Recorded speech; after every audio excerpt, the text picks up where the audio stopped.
Welcome friends on my YouTube channel GC classes.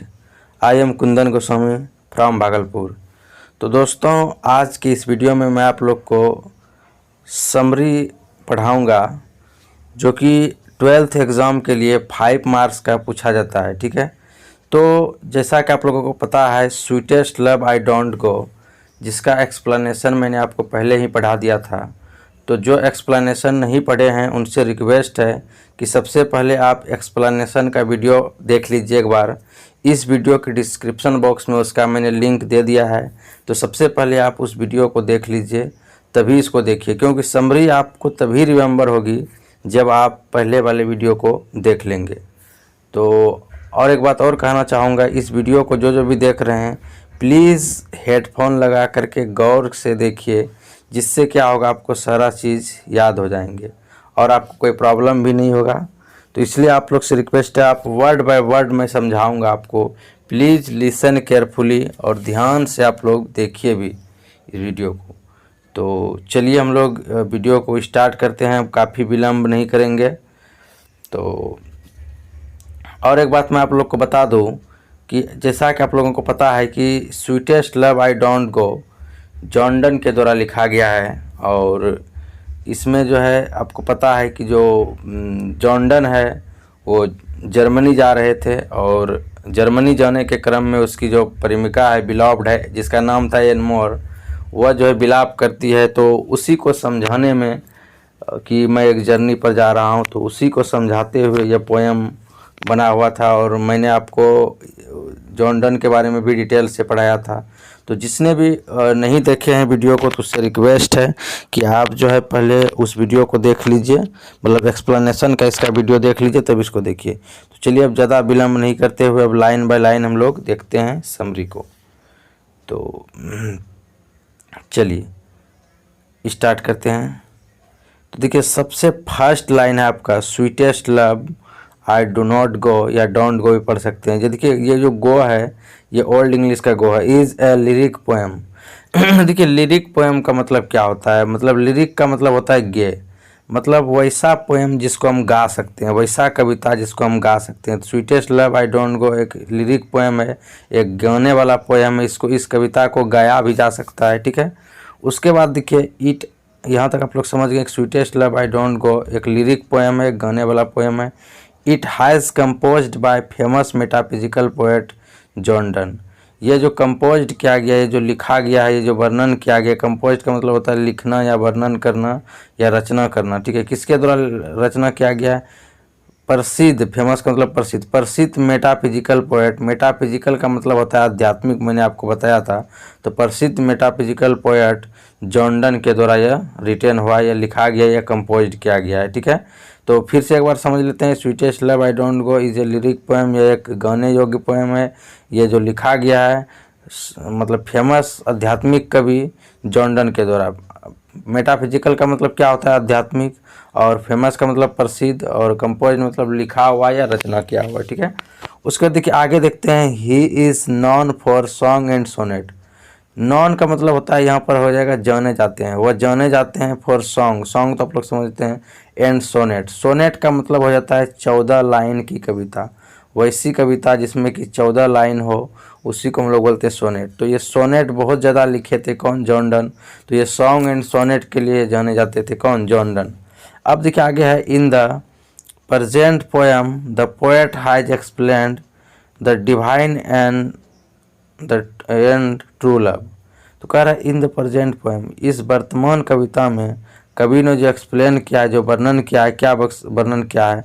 पवित्र और सच्चा लव को। डिवाइन का मतलब हो जाता है पवित्र, और ट्रू का मतलब होता है सच। तो इस कविता में जो उन्होंने दिखाया है प्रेजेंट पोएम में, मतलब सच्चे प्रेम को दिखाया है, और मतलब जो दिव्य प्रेम है, जो पवित्र प्रेम है, उस प्रेम को इस कविता में दिखाया गया है कि आपस में प्रेमी और प्रेमिका में कितना प्रेम है। इसी चीज़ को कवि ने दिखाने का प्रयास किया है। ठीक है, तो चलिए हम लोग आगे बढ़ते हैं इसके आगे, और इसके आगे देखते हैं। देखिए आगे जो है आपका, आगे हम लोग चलते हैं। आगे है, कह रहा the poet says his beloved. The poet says his beloved, ओह यहाँ पर है, तो देखिए जो क्या कर रहा था, poet says that his beloved has the fathom of love. कवि कहते हैं कि अपने बिलव्ड से, अपने प्रेमिका से, बिलव्ड का मतलब होता है प्रेमिका, मैंने बताया था आपको। कवि कहते हैं, किससे कहते हैं, अपने प्रेमिका से। हिज का मतलब हो जाएगा यहाँ अपना, तो अपने प्रेमिका से has the fathom of love, कि उनको जो है फैदम लव है। फैदम का मतलब क्या हुआ, अंदर से प्रेम है। फैदम का मतलब होता है गहराई या अंदर से, गहराई या अंदर से आप कह सकते हैं। इसका मतलब होता है किसका, फैदम का मतलब PATHOM, फैदम का मतलब होता है गहराई से, अंदर।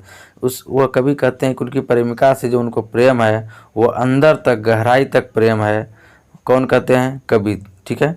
उसको देखिए कह रहे, she weeps to know about the departure of the poet.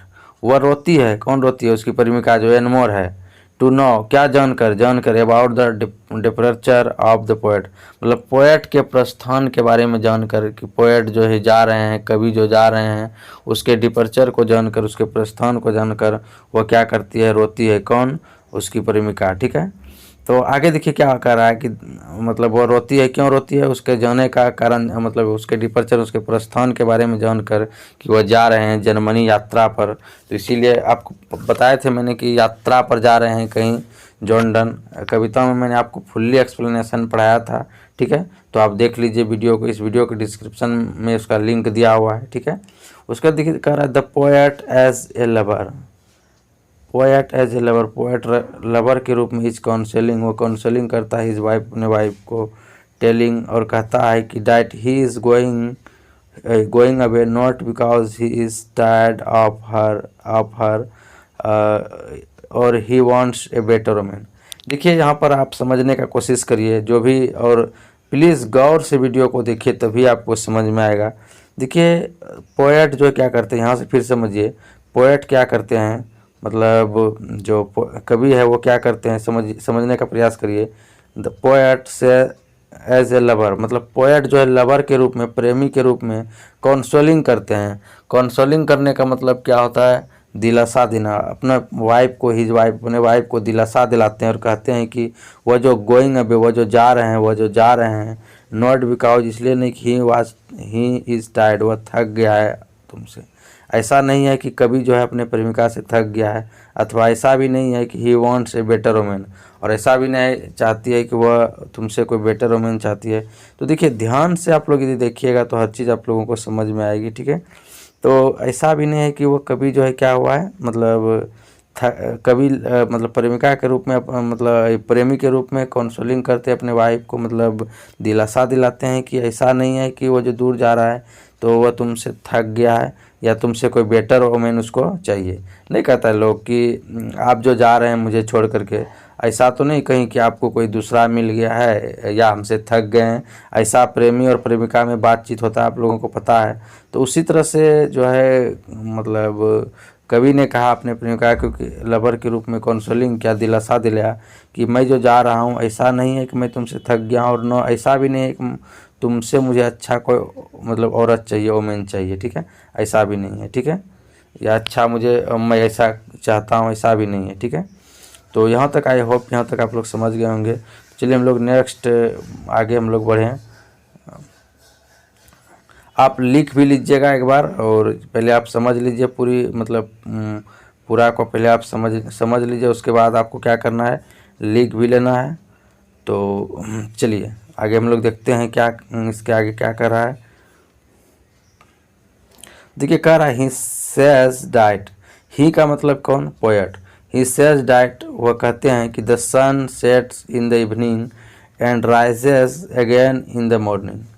कह रहा है कि देख, वह कहते हैं, कभी कहते हैं, मतलब वह की जगह कभी, कि सन जो है सेट्स, डूबे कल इवनिंग में, कल शाम में क्या हुआ था, सन डूबे एंड राइज, और पुनः उग गए इन द मॉर्निंग, मॉर्निंग में। मतलब देखिए इसका कवि का कहने का सेंस ये था कि सूर्य भी यात्रा पे गया था, कल सूर्य जो है कल शाम में गए, मतलब कल डूबे, और आज देखिए पुनः यहाँ उग गया है। But it has neither sense not Dzire. कह रहा क्या इसके पास कोई सेंस नहीं था, इसके पास कोई सेंस नहीं था, और इसके पास जो है मतलब कोई सेंस भी नहीं था, और क्या कहता है, इसके पास जो है कोई डिज़ायर नहीं थी, कोई इच्छा नहीं थी। मतलब ये जो कल गया और मतलब कल गया और आज आ गया, मतलब इसके पास कोई इच्छा नहीं थी, कोई बोलने वाला नहीं था। मैंने आपको कविताओं में भी समझाया था कि सूर्य के पास कोई प्रेमिका नहीं है, फिर भी वह क्या हुआ कि कल शाम में वो डूबा और आज उग गया, जबकि इसके पास कोई इच्छा नहीं थी, कोई सेंस नहीं था इसका मतलब होने का, ठीक है। लेकिन फिर भी ये अपने टाइम पे देखो आ गया। और वह कहते हैं, he tells her not shed tears because that will make him sad and week.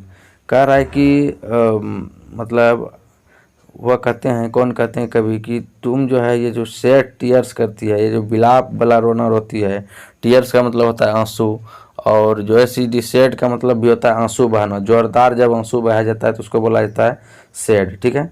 तो वही कह रहा है कि मतलब तुम जो ये सैड टीयर्स करती हो, तो क्योंकि ये तुम्हारा जो सैड टीयर्स है, ये जो आंख से जो आंसू गिर रहा है, that will make him sad and weak, मुझे दुखी भी कर देता है और अंदर से कमज़ोर भी कर देता है। कौन कहता है, वीक का मतलब होता है, वीक का मतलब आप लोग समझ रहे हैं, कमज़ोर करना, और सैड का मतलब दुखी। तो मुझे दुखी भी कर देता है और कमज़ोर भी कर देता है। कौन, तुम जो ये बिलाप कर रही हो, ये सैड टीयर्स कर रही हो। टीयर्स का मतलब रहता है आंसू, और सैड का मतलब वही आंसू गिराना, ठीक है। तो ये जो आंसू गिरा रही हो, ये मुझे अंदर से कमज़ोर कर देगा, ठीक है। इसलिए ऐसा नहीं करो। कौन कहता है, कभी। और देखिए एक और अब समझाने का उसको प्रयास करते हैं, क्या समझाते हैं एक चीज़ और उसको, कि ही सेज, वह कहते हैं, कभी कहते हैं, I will travel sooner than the sun. मतलब मैं क्या करूँगा, मतलब जो मैं जो ट्रेवल करूँगा, वह कहता है कि मैं जो ट्रेवल करूँगा वो सूनर करूँगा, मतलब सूनर करूँगा देन सन, मतलब सन से भी तेज़ी से मैं यात्रा करूँगा। सन से भी मतलब तेज़ी से, उसमें उसमें ऐसे था कुछ स्पाइडर जर्नी था, इसमें सुनर मैंने लिख दिया, ठीक है। तो सुनर मैं जर्नी करूँगा, मतलब सुनर ट्रेवल करूँगा, किससे, सन से भी अधिक तेज़ी से मैं यात्रा करूँगा। क्योंकि देखिए सन को तो कोई इच्छा नहीं था, कोई डिजायर नहीं था, फिर भी वो आ गया। तो प्लीज़ आप लोग ध्यान से देखिए लाइन बाय लाइन को, तभी आपको समरी भी याद हो जाएगा और आपको प्रॉब्लम भी नहीं होगी, ठीक है।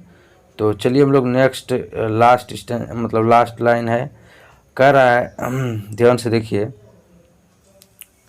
कह रहा है at last the poet says, अंततः, एट लास्ट का मतलब अंततः, अंततः कवि कहते हैं कि people who are each other mind, लोग जो एक दूसरे के माइंड में होते हैं, आर नेवर बी पार्टेड, वह कभी भी जुदा नहीं हो सकते। मतलब जो एक दूसरे के माइंड में है, मतलब जैसे तुमसे जो मैं प्यार कर रहा हूँ अभी, तुम एक दूसरे के मेरे माइंड में हो, इसलिए वह अलग नहीं हो सकते। तो प्लीज़ आप लोग ध्यान से देखिए, तभी आपको हर चीज़ समझ में आएगी। अगर आप ध्यान से नहीं देखिएगा तो क्या होगा कि आपको समझ में नहीं आएगा। तो अंततः कभी कहते हैं, क्या कहते हैं, कि लोग जो कि एक दूसरे के माइंड में होते हैं, आर नेवर बी पार्टेड, वह कभी भी जुदा नहीं हो सकते। पार्टेड का मतलब क्या होता है, जुदा होना। तो एक दूसरे के दिमाग में है, जो एक दूसरे के माइंड में है, वह कभी भी अलग नहीं हो सकते। ऐसा अपने प्रेमिका को उन्होंने समझाया। तो आई होप कि आप लोगों को समझ में आ गया होगा।